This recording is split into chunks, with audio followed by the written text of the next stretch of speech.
Elijah prophesies a drought and the widow of Zarephath.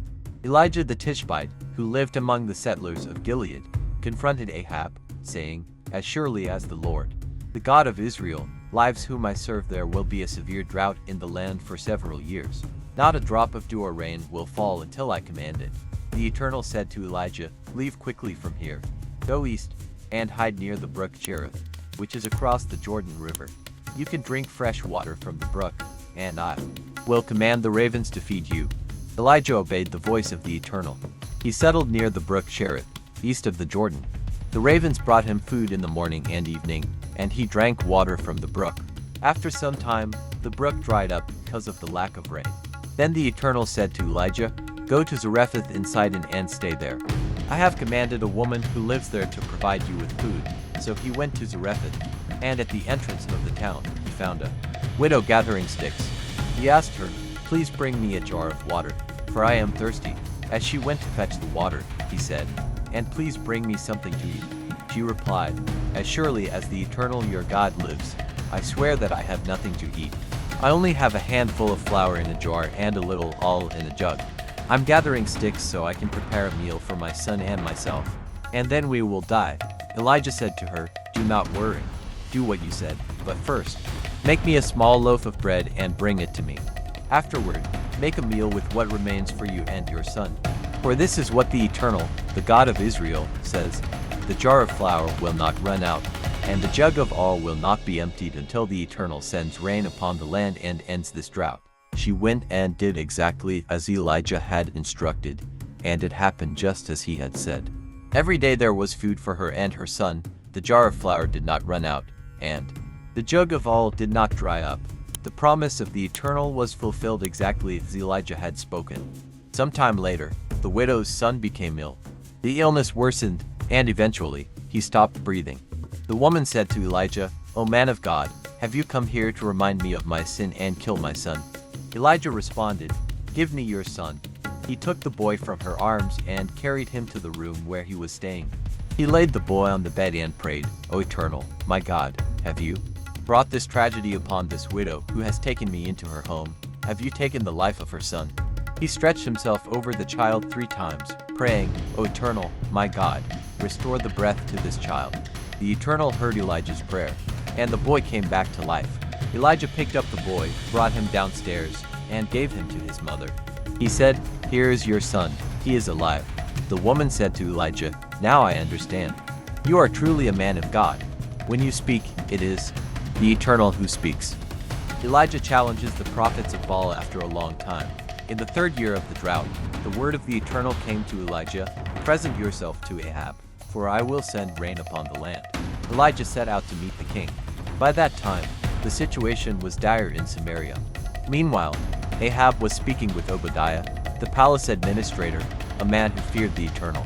There had been a time when Jezebel tried to exterminate the prophets of the Eternal. Obadiah had gathered 100 prophets and hid them into caves, 50 in each, providing them with water and provisions. Ahab ordered Obadiah, "Go through the land and search near springs and streams for any grass to feed our horses and mules." They divided the territory and began their search. Ahab went one way, and Obadiah went another. As Obadiah traveled, he suddenly encountered Elijah. Obadiah fell prostrate in reverence and exclaimed, "Is it really you, my lord Elijah?" Elijah responded, "Yes, it is me. Go and tell your master, Elijah has been found." But Obadiah replied, "What have I done to deserve this? Ahab will surely kill me. As surely as the Eternal lives, there is no nation or kingdom where the king has not sent people to search for you."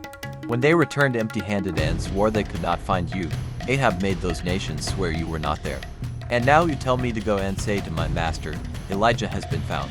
As soon as I leave, the Spirit of the Eternal will carry you away to some unknown place. You will disappear, and my report will be proven false, and I will be killed. Have you not heard what I did when Jezebel was killing the prophets of the Eternal? I risked my life to hide 100 prophets into caves, 50 in each, and provided them with water and food. And now you want me to expose myself by telling the king, Elijah has been found. He will surely kill me. Elijah said, "As surely as the Lord of hosts lives, whom I serve, I will present myself to Ahab today." So Obadiah went immediately to inform the king, and Ahab went to meet Elijah. The moment Ahab saw Elijah, he exclaimed, "Is it you, the troubler of Israel?" Elijah responded, "I have not brought disaster upon Israel. It is you and your government who have. You have abandoned the ways of the Eternal and his commandments to follow the Baals. Gather all Israel to Mount Carmel. And do not forget Jezebel's favorites, the 450 prophets of Baal and the 400 prophets of the goddess of prostitution, Asherah." Ahab summoned all the people of Israel, especially the prophets, to gather at Mount Carmel. Elijah challenged the people, saying, "How long will you waver between two opinions? If the Eternal is God, follow him, but if Baal is God, then follow Baal. Decide." No one answered. The people stood silent and unmoving. Elijah continued, "I am the only prophet of the Eternal left in Israel, but there are 450 prophets of Baal. Let the prophets of Baal choose two bulls. They may prepare one and arrange the meat on the altar with wood, but they must not light the fire. I will prepare the other bull and arrange it on the wood, but I too will not light the fire. Then you call upon your gods, and I will call upon the Eternal. The God who answers with fire, he is truly God." All the people agreed, "That is a good idea. Let us do it." Elijah said to the prophets of Baal, "Choose a bull and prepare it first, since there are so many of you. Call upon your God, but do not light the fire." They took the bull, prepared it for sacrifice, and called upon Baal. They cried out all morning, "O Baal, answer us." But nothing happened. No sign of response. Desperate, they leapt and danced around the altar. At noon, Elijah began to mock them. "Shout louder. Surely he is a god. Perhaps he is meditating somewhere, or busy with something, or maybe he is traveling. Do you think he might be sleeping and needs to be awakened?" They shouted even louder and slashed themselves with blades and knives, a common ritual among them, until their bodies were covered in blood.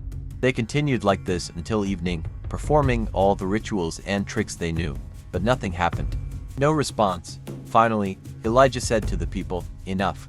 It is my turn now. Come here." They gathered around him. He repaired the broken altar, choosing 12 stones, one for each tribe of Jacob, the same Jacob to whom the Eternal had said, "From now on, your name will be Israel." Elijah built an altar with the 12 stones in honor of the Eternal. Then he dug a trench around the altar and placed wood on it. He prepared the bull and arranged the meat on the wood. Next, he ordered, "Fill 4 jars with water and pour them over the offering." He said, "Do it again," and they did. A third time he said, "Do it once more." They obeyed, and the altar was drenched, with water filling the trench. At the time of the evening sacrifice, the prophet Elijah approached the altar and prayed, "O Eternal, God of Abraham, Isaac, and Israel, let it be known today that you are God in Israel, that I am your servant, and that I do these things at your command. Answer me, O Eternal, answer me, and show this people that you, the Eternal, are giving them a chance to repent." Immediately, the fire of the Eternal fell and consumed the offering, the wood, the stones, the soil, and even the water in the trench. The people saw what happened and fell prostrate in awe, worshiping and declaring, "The Eternal is God. The Eternal is God." Elijah said, "Seize the prophets of Baal. Do not let any of them escape." The people captured them, and Elijah took them to the Kishon River and executed them. Elijah said to Ahab, "Rise, eat, and drink, for the sound of rain is near." Ahab rose, ate, and drank. Meanwhile, Elijah climbed to the top of Carmel, bowed down in prayer with his face between his knees, and said to his assistant, "Stand up and look toward the sea." The assistant looked and reported to Elijah, "I see nothing." Elijah said, "Keep looking. Look 7 times. On the 7th look," the assistant said, "I see a cloud rising from the sea, small as a man's hand." Elijah commanded, "Run and tell Ahab to harness his donkey and descend the mountain before the rain overtakes him." It all happened quickly. The sky darkened, the wind blew the clouds, and soon it began to rain heavily. Meanwhile, Ahab set out in his chariot for Jezreel. The Eternal gave extraordinary strength to Elijah, who tied his cloak around his waist and ran ahead of Ahab's chariot all the way to Jezreel. Ahab told Jezebel everything Elijah flees from Jezebel's wrath into the wilderness after carrying out the massacre of the prophets. Jezebel immediately sent a messenger to threaten Elijah, saying, "The gods will punish you for this. I vowed to take vengeance on you. By this time tomorrow, you will be dead, just like those prophets." When Elijah heard this, he fled to Beersheba in the far south of Judah. He left his servant there and traveled another day into the wilderness. He came to a broom tree, sat in its shade, and prayed for death. Enough, O Eternal, take my life. I am ready to join my ancestors in the grave. Exhausted, he fell asleep under the broom tree. Suddenly, an angel woke him and said, "Get up and eat." Looking around, to his surprise, he found near his head a cake baked over hot coals and a jar of water. He ate and drank, then lay down again. The angel of the Eternal returned, woke him, and said, "Get up and eat some more, for you have a long journey ahead of you." He rose, ate, drank, and set out. Sustained by the food, he traveled 40 days and 40 nights until he reached Horeb, the mountain of God. Arriving there, he entered a cave and slept. The word of the Eternal came to him. "What are you doing here, Elijah?" He replied, "I have dedicated my entire life to the Lord of hosts, but the people of Israel have forsaken your covenant, destroyed your altars, and killed your prophets. I alone am left, and now they seek to take my life as well." The Eternal said, "Go out and stand on the mountain in the presence of the Eternal, for the Eternal will pass by."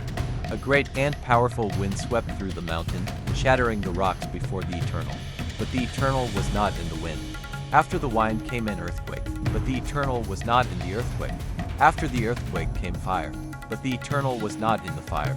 Finally, after the fire, a gentle whisper began to blow.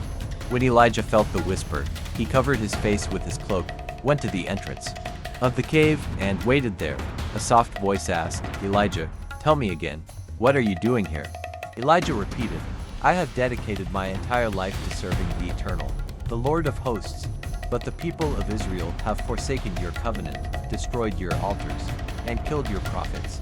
I alone am left, and now they seek to take my life as well." The Eternal said, "Return by the way you came, through the wilderness to Damascus. When you arrive, you shall anoint Hazael as king over Syria. Then you shall anoint Jehu, son of Nimshi, as king over Israel. Finally, you shall anoint Elisha, son of Shaphat from Abel Meholah, to succeed you as prophet. Whoever escapes the sword of Hazael, Jehu will kill. Whoever escapes the sword of Jehu, Elisha will kill. Meanwhile, I will preserve 7,000 people in Israel, those whose knees have not bowed to Baal and whose lips have not kissed his image." Elijah found Elisha, son of Shaphat, in a field where 12 yoke of oxen were plowing. Elisha was guiding one of them. Elijah approached him and placed his cloak on Elisha. Elisha left the oxen and walked with Elijah. But suddenly, he said, "Please let me kiss my father and mother goodbye, and then I will follow you." Elijah responded, "Go back, but do not forget what I have just done to you." Elisha returned, slaughtered the 2 oxen, and used the plow as firewood to cook the meat. He held a farewell feast, then left and followed Elijah, becoming his disciple. Elijah confronts King Ahab over his wrongful seizure of Naboth's vineyard. After this, it happened that Naboth of Jezreel owned a vineyard next to the palace of Ahab, king of Samaria. One day, Ahab said to Naboth, "Give me your vineyard so I can turn it into a vegetable garden, since it is next to my palace. I will give you a better vineyard in exchange, or if you prefer, I will pay you in cash." But Naboth replied to Ahab, "The Eternal forbid me from giving up the land that is my family's inheritance." Ahab returned home upset because of Naboth's response, "I will never give up my family's inheritance." He went to bed and refused to eat. His wife, Jezebel, asked him, "What is wrong? Why are you so down and refusing to eat?" He replied, "I spoke with Naboth of Jezreel and asked him, 'Give me your vineyard. I will pay you its worth, or I will give you another vineyard in exchange.' But he said, 'I will never give my vineyard to the king.'" Jezebel said, "Are you really the king of Israel? Don't worry about it. Cheer up, I will take care of it. I will get Naboth's vineyard for you." She wrote letters to all the officials and leaders of Naboth's city, signing them in the king's name and sealing them with the royal seal. She wrote, "Proclaim a day of fasting and place Naboth in a prominent position. See to scoundrels beside him to accuse him, saying, 'You have cursed God and the king.'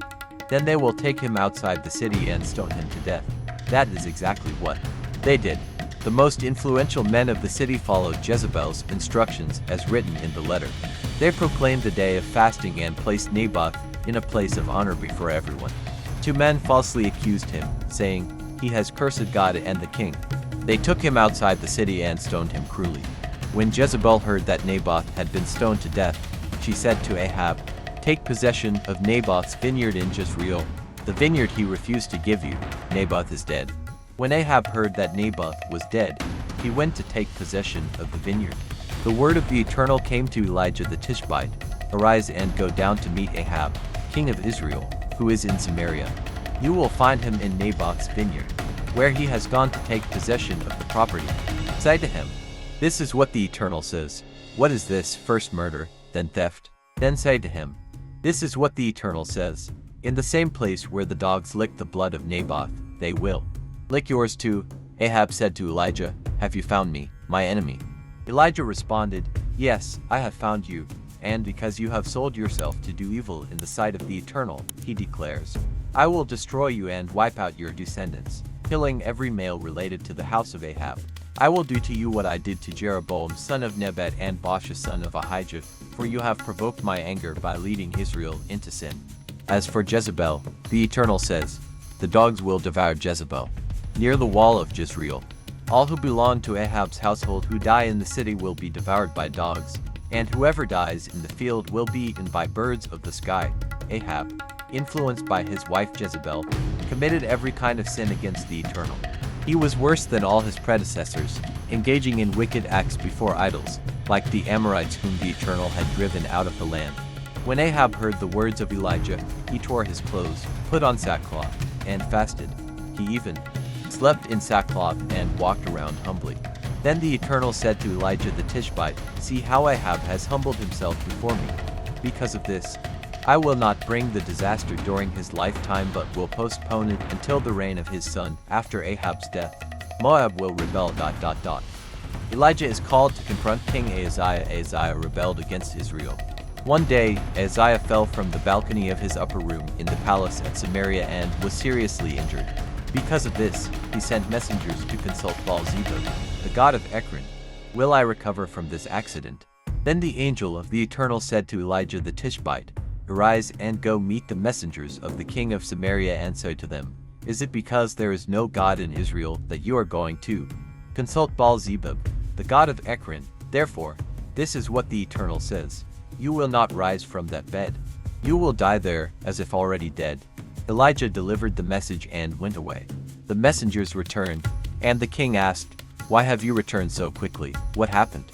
They replied, "We met a man who told us, 'Go back to the king who sent you and tell him, this is what the Eternal says. Is it because there is no God in Israel that you are going to consult Baal-zebub, the god of Ekron? Therefore, do not worry, you will not rise from that bed, you are a dead man." The king asked, "Tell me more about this man you met. What did he look like?" They said, "He wore clothing made of hair and a leather belt." The king replied, "It must be Elijah the Tishbite." The king sent a captain with 50 men to fetch Elijah, who was sitting peacefully on a hill. The captain arrived and said, "Man of God, by order of the king, come down from there." Elijah answered the captain, "If I am truly a man of God, may fire fall from heaven and consume you and your 50 soldiers." Suddenly, fire came down from heaven and consumed the captain and his 50 soldiers. The king sent another captain with 50 soldiers. They said, "Man of God, by order of the king, come down from there." Elijah answered, "If I am truly a man of God, may fire fall from heaven and consume you and your 50 soldiers." Immediately, fire fell from heaven and consumed the captain and his soldiers. The king sent a third captain with 50 soldiers. For the third time, a captain and 50 soldiers approached Elijah. The captain knelt and pleaded, "O man of God, please have mercy on my life and the lives of these 50 soldiers. Twice now, fire has fallen and destroyed a captain and his 50 soldiers. Please have mercy." The angel of the Eternal said to Elijah, "Do not be afraid. Go down with him." Elijah arose, went down, and accompanied him to the presence of the king. Elijah said to the king, "This is what the Eternal says. Because you sent messengers to consult Baal-zebub, the god of Ekron, as if there were no God in Israel, you will not leave this bed alive. You are a dead man." And he died exactly as the Eternal had declared through Elijah. Since Ahaziah had no sons, his brother Joram succeeded him on the throne in the 2nd year of the reign of Joram son of Jehoshaphat, king of Judah. The rest of the acts of Ahaziah are recorded in the Chronicles of the Kings of Israel. Soon after, the Eternal took Elijah up to heaven in a whirlwind. Elijah is taken up to heaven in a whirlwind of fire. Elijah and Elisha set out on a journey, departing from Gilgal. Elijah said to Elisha, "Stay here, for the Eternal has sent me to Bethel." Elisha replied, "As surely as the Eternal lives, I will not leave you." And the two went to Bethel. In Bethel, the disciples of the prophet saw Elisha and said to him, "Do you know that today the Eternal will take your master away?" He responded, "Yes, I know, but I do not wish to speak of it." Later, Elijah said to Elisha, "Stay here, for the Eternal has sent me to Jericho." Elisha replied, "As surely as the Eternal lives, I will not leave you." And the two went to Jericho. In Jericho, the disciples of the prophet said to Elisha, "Do you know that today the Eternal will take your master away?" He responded, "Yes, I know, but I do not wish to speak of it." Later, Elijah said to Elisha, "Stay here, for the Eternal has sent me to the Jordan." Elisha replied, "As surely as the Eternal lives, I will not leave you." And the two went together. 50 disciples of the prophet stood at a distance watching as the two stopped at the bank of the Jordan River. Elijah took his cloak, rolled it up, and struck the water. The river divided, and the two crossed over on dry ground. When they reached the other side, Elijah said to Elisha, "What can I do for you before I am taken away?" "Ask what you wish." Elisha said, "Let me inherit a double portion of your spirit. I want to be a man of God like you." Elijah replied, "That is a difficult request. But if you see me when I am taken, then it will be granted. Otherwise, it will not." As they continued walking and talking, a chariot of fire appeared, with horses of fire, and separated them. Elijah ascended in a whirlwind to heaven. Elisha saw it all and cried out, my father, you are like the chariots and cavalry of Israel." When there was nothing more to see, he tore his clothes into pieces. Then he picked up Elijah's cloak, which had fallen, returned to the bank of the Jordan, and stood there holding Elijah's cloak, the only thing left of him. He struck the water and said, "Where is the Eternal, the God of Elijah?" When the cloak touched the water, the river divided, and Elisha crossed over. The disciples of the prophets from Jericho also witnessed the scene from a distance and remarked, "The spirit of Elijah rests upon Elisha." Therefore, they accepted and respected him as a prophet. They said to Elisha, "We are at your service. We have 50 trustworthy men who can search for your master. Perhaps the spirit of the Eternal has carried him to a mountain or left him in some remote valley." Elisha replied, "Do not concern yourselves with this." But they insisted so much that he finally agreed. "Very well, send them."